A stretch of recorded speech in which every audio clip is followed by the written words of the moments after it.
The big story of this morning, though, is what's happening with the insurance sector. And R. Doraiswamy, CEO and MD of Life Insurance Corporation of India, joining us live now. Mr. Doraiswamy, thank you so much for your time to us this morning on NDTV Profit. I know you're speaking to us from an airport lounge, so I want to double my thanks for, zooming in and coming in before your flight. And I hope you have a great one. Just your view on the kind of changes that have been made and what it means for the insurance sector. As the largest player, how do you look at it? Thanks very much, and I would like to thank all the viewers for having me on this show. It has been a great initiative by the Government of India, a long-awaited reforms in the insurance sector.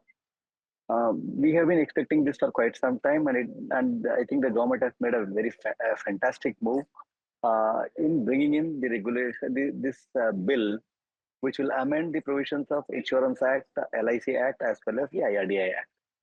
A lot of changes are being proposed, the most important of that being the 100% FDI in insurance sector, which has been expected for quite some time, and now it is expected to contribute towards India moving towards insurance for all by 2047, when we are going to celebrate our 100 years of independence. More number of companies are expected to come in, maybe the increased competition, more penetration, better technology adoption, and maybe improved transparency among insurance companies is going to be something which is expected out of this entire bill that has been introduced. More powers have been given to the regulator. SOPs have been made for regulations to be brought in.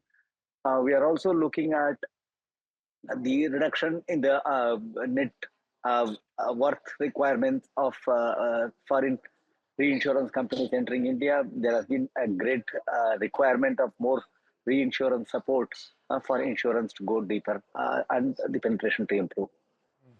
Mr. Doraiswamy, let me add my thanks as well for joining us this morning. This is Alex here. Thank you very much. I just want to get your opinion on how this commission structure will likely emerge. And as the largest player, I think you will have an opinion on this, because so much of the penetration of insurance products has been driven by the agent.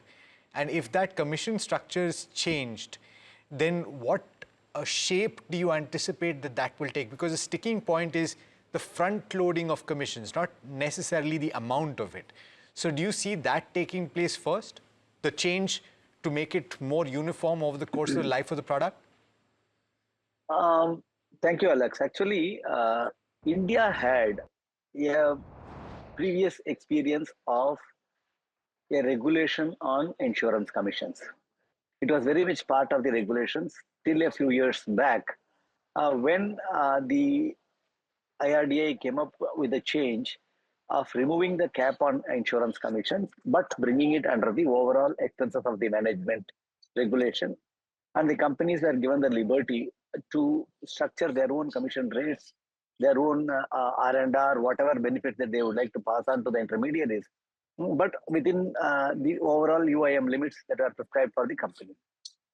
But now what has been witnessed is that a lot of front loading of commission have happened in various insurance companies at different levels, and LIC has always been sticking to the basic requirement or basic levels of commissions, which we have been following even before the regulation came into India. So we are always a compliant organization, and we have been very closely monitoring the kind of expenses that are incurred out of the premium that we receive, both in the first year as well as in the renewals. Our focus has always been on persistency improvement and ensuring that the customers get the best of products that suits their needs. So I certainly expect that the regulations will come back into having some kind of a cap on commissions. What kind of changes that are going to be brought in, we have to wait and see. The regulator is applying his mind. He has already had a good amount of consultations with the industry as well as with the other stakeholders.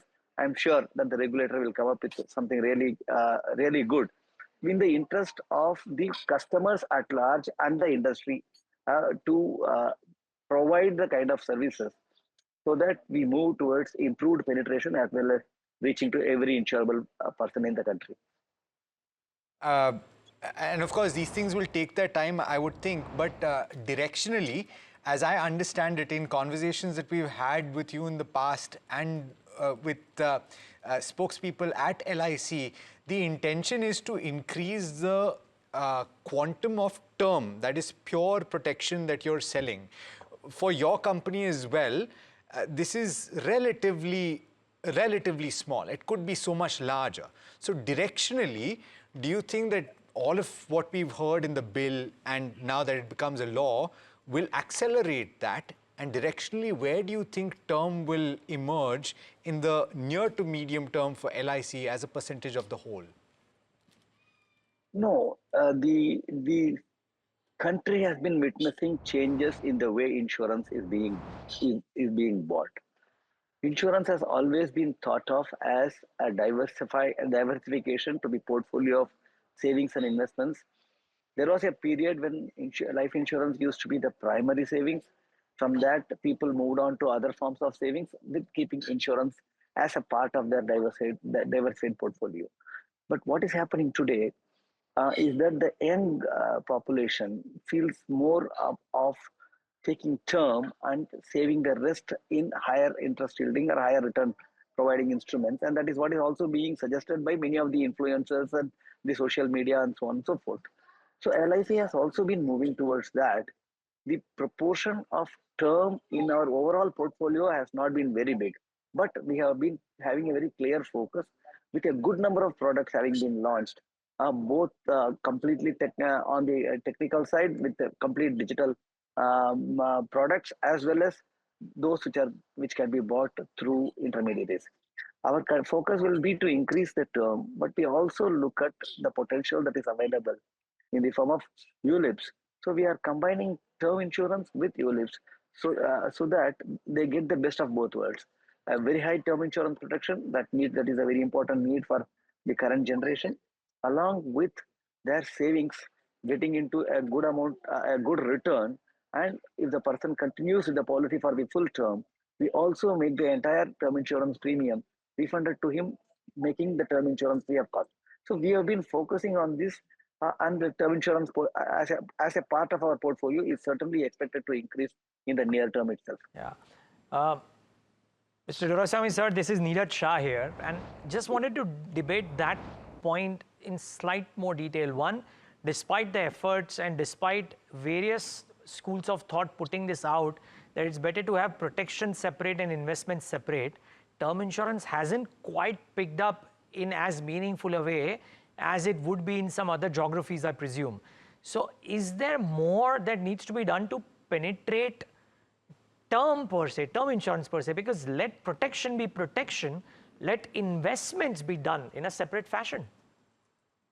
It is, Nilesh, you are absolutely right. See, the developed markets could consider term insurance as a necessity, and people were willing to set aside the premium as an expense that has to be incurred. But India has always been expense conscious, and they do not want any expense to be made unless it is made essential. You take the case of even motor insurance. There has always been a tendency to take a motor insurance policy when the vehicle is registered because it is mandatory. But when it comes to renewal, the percentage of insurances, particularly in two-wheeler segment and a good amount of personally owned four-wheeler segment, renewals have been very low. There had to be a continuous push. The same thing applies to life insurance as well. People consider that insurance is necessary only when they come across some event in the family where somebody dies early, but that thought immediately disappears and the focus shifts on how to spend or how to save and invest. So savings has been the major part of our philosophy. That is why you find that insurance has always been sold more as a savings or investment rather than as pure term. But with the advent of these millennials and Gen Z and the generations after that, there is a tendency now to realize the importance of term insurance, and particularly after the COVID, the importance of health insurance. So both have combined to increase the interest that is being shown by the current generation on term insurance. But still, the insurance industry has to do a lot of awareness creation, a lot of what do you call, information sharing with the public to make this concept completely reach the end consumer. So we are trying in that direction as well. You will find in this bill a provision has also been made for an insurance policyholders other information and protection fund. I'm sure that the industry will be actively participating along with the regulator in creating this awareness for term insurance and improve the penetration in the days to come. Sure. So just one last point. A big part of this bill is also opening up to FDI and Yes. 100%. How do you see it as the dominant player in life? Do you see this as maybe increased competition and a bit of a challenge there? It is expected, madam. There are two parts to it. One, there had been some organizations outside, perhaps, who have been waiting for 100% FDI to be announced so that they can bring in and operate in the country exclusively without the support of an Indian partner. So, if those organizations may now immediately use this opportunity to enter India, to have set up their offices here and try and capture some part of the market. So, to that extent, I'm certainly expecting a competition to intensify. There is another part to this. There are some joint venture partners where there is a need for capital improvement to meet the solvency requirement, but the local partner was not able to bring in that much amount of capital, and this cap of 76% was preventing the foreign partner to bring in more money. So now those companies will be immediately benefited, so that the increase in capital will allow them to expand their businesses as well. Either way you look at it, 100% FDI is expected to allow more insurance companies to come in, and with that, more penetration, more spread, or more awareness creation, and the competition certainly is going to result into improvement in the way the business is being done.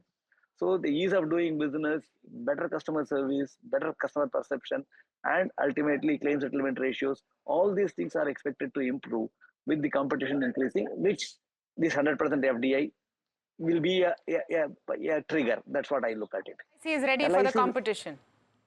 LIC has always been facing competition, madam. It's not new to us. We are Yes. in the 25th year of competitive era. We are in the 70th year of our existence.